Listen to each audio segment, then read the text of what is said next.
सरकार के अगर इसको ले लेगी तो ये भी ध्वस्त हो जाएगा। श्री बाबू जब मुख्यमंत्री बने तो यहाँ बहुत सारे कल कारखानाएं खोले, यूनिवर्सिटी खोला। अन्न नहीं मिलता था आदमी, बरबीघा का आदमी के नहर खोदवाए बना, तब उसको बाद नहर लाए और बनाए तो अपने कुछ भी नहीं, ये खपड़ा घर थे उनको।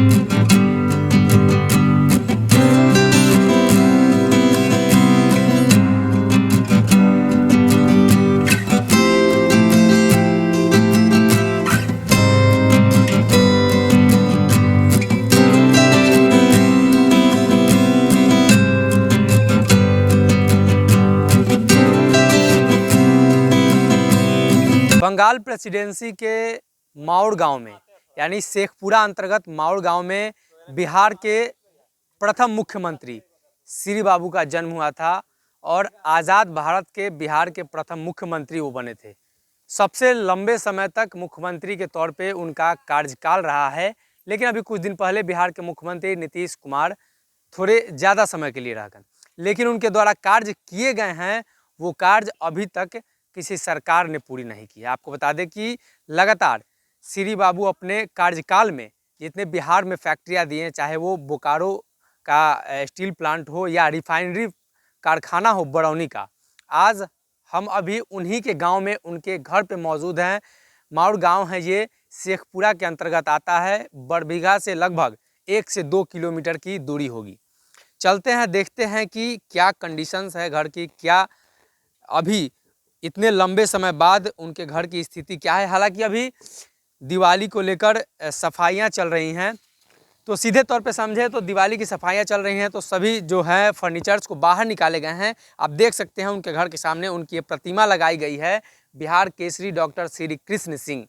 प्रतिमा का अनावरण माननीय श्री चंद्रशेखर सिंह मुख्यमंत्री बिहार के कल कमरों द्वारा यानी बिहार के मुख्यमंत्री चंद्रशेखर सिंह के द्वारा ये लगाया गया है प्रतिमा। और ये है श्री बाबू का घर, जो बिहार के प्रथम मुख्यमंत्री रहे हैं, काफ़ी लंबे समय तक मुख्यमंत्री रहे हैं और उनके द्वारा जो कार्य किए गए हैं वो कार्य काफ़ी काबिले तारीफ थे, चाहे वो कृषि के क्षेत्र में, उद्योग के क्षेत्र में, सिंचाई के क्षेत्र में। अगर हम बात करें उनके कार्यकाल की, तो आज़ाद भारत की पहली रिफाइनरी बरौनी ऑयल रिफाइनरी, आज़ाद भारत का पहला खाद कारखाना सिकंदरी व बरौनी रासायनिक खाद कारखाना, एशिया का सबसे बड़ा इंजीनियरिंग कारखाना भारी उद्योग निगम हटिया, देश का सबसे बड़ा steel plant SAIL Bokaro, Barauni dairy, Asia का सबसे बड़ा रेलवे यार्ड गढ़हरा। यानी बहुत सारे उनके कार्यकाल हैं और अभी उनके घर के अंदर सफाई चल रही है, इसलिए कि दिवाली आने वाला है, साल में एक बार सफाई होती है और पेंटिंग वगैरह होते हैं। तो हम आपको दिखाना चाहेंगे कि श्री बाबू जिस घर में रहते थे, ये जो रूम है ये रूम बैठकी है, यानी इसमें वो बैठा करते थे श्री बाबू इस रूम में। और अगर हम चाहें दूसरी तरफ आपको दिखाना, तो वो जो रूम दिखाई दे रहा है आपको, ये उनका सोने का रूम है, इसी रूम में वो रहते थे।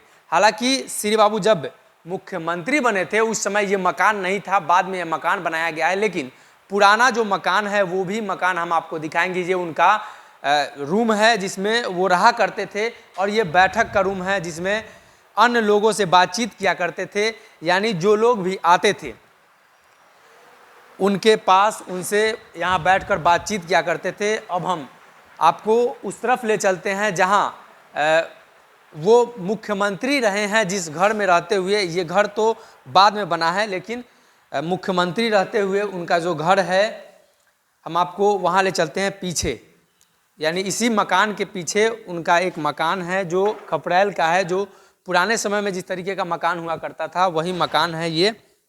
आप तस्वीरों में देख सकते हैं, ये उनका पुराना मकान है और इसी मकान के आगे वो नया वाला मकान बना था। जब श्री बाबू के बेटे ने उस मकान को बनाया था कहा जाता है, और ये जो मकान है इसी मकान में श्री बाबू रहा करते थे। यानी 1 2 3 समझिए तो ये छोटा छोटा कमरा है, 3 रूम है, इसमें 3 दरवाजे हैं, लेकिन अंदर में 3 रूम हैं या 2 रूम है या 1 रूम है, इसका पता बाहर से नहीं चल पा रहा है। आप तस्वीरों में साफ तौर पे देखते होंगे ये पूजा घर है। ये पूजा घर आज भी है और माने तो उधर 2 रूम है और एक ये पूजा घर है। तो बिहार के मुख्यमंत्री का ये घर है।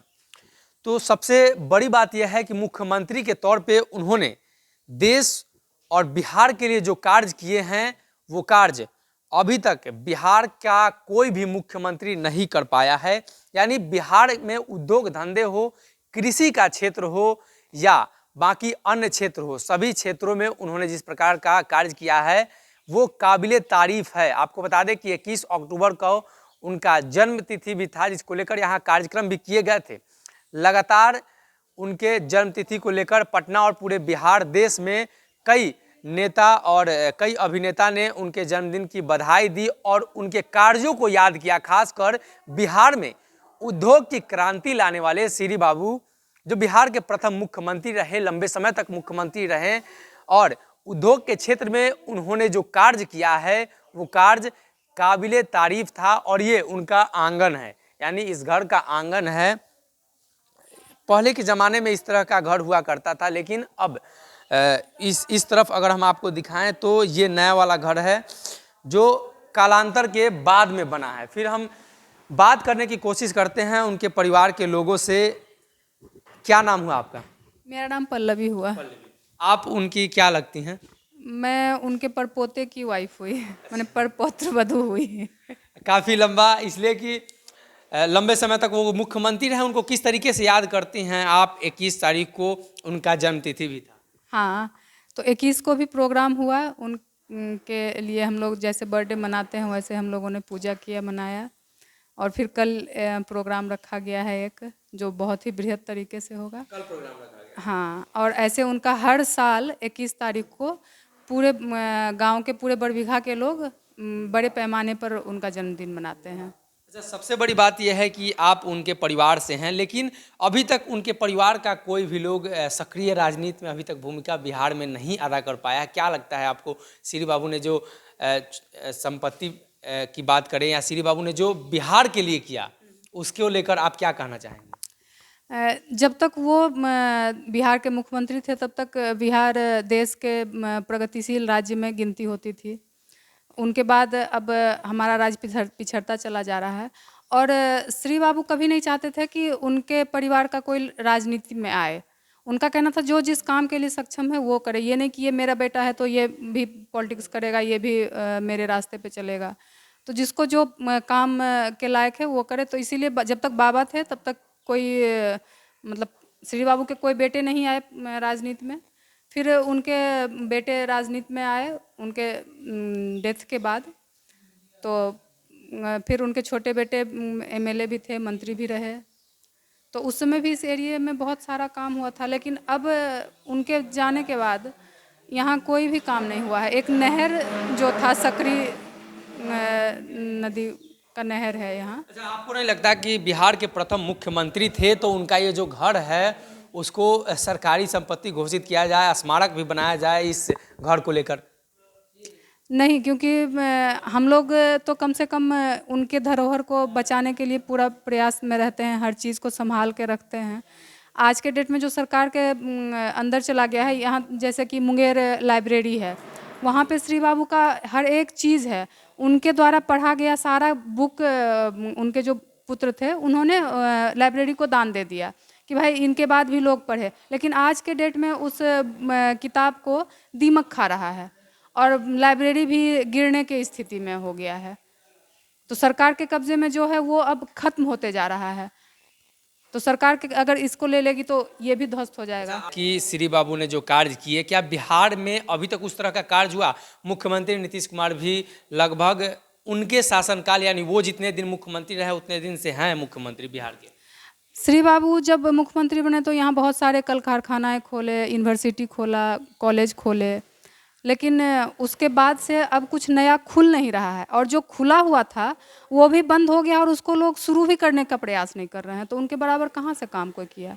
कोई व्यक्ति अभी हैं उस जमाने के जो श्री बाबू के आसपास रहे हो, उनको जानते हो, उनके साथ खाना खाए हो, बैठे हो, जो उनके बारे में बता सके कि किस तरह का उनका बिहेवियर था, किस तरीके से वो अपना जीवन जीते थे? गांव में कुछ लोग हैं, फिलहाल तो अभी ये बाबा हैं, ये देखे थे, अपने देखलिए हल ने बाबा। तो बाबा से हम बात करने की कोशिश करते हैं। क्या नाम हुआ आपका? छोटेलाल यादव। छोटेलाल यादव। आप कितने दिनों से उनके साथ थे? कौन सा साल था जब उनके साथ थे? उनके साथ से हम था 10 बरिस के या 5 बरिस के, जखने से हम यहाँ दरबार में हैं। मुख्यमंत्री आते थे, वो मुख्यमंत्री अभी नहीं हुआ। जो मुख्यमंत्री थे श्री बाबू बिहार के श्री, वो मुख्यमंत्री अभी नहीं हुआ। वो मुख्यमंत्री नहीं नहीं हुआ, अभी तक नहीं हुआ है।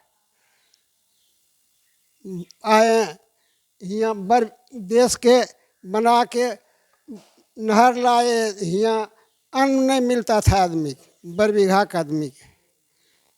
नहर खोदवाए बना, तब उसको बाद नहर लाए और बनाए तो अपने कुछ भी नहीं, ये खपड़ा घर थे उनको।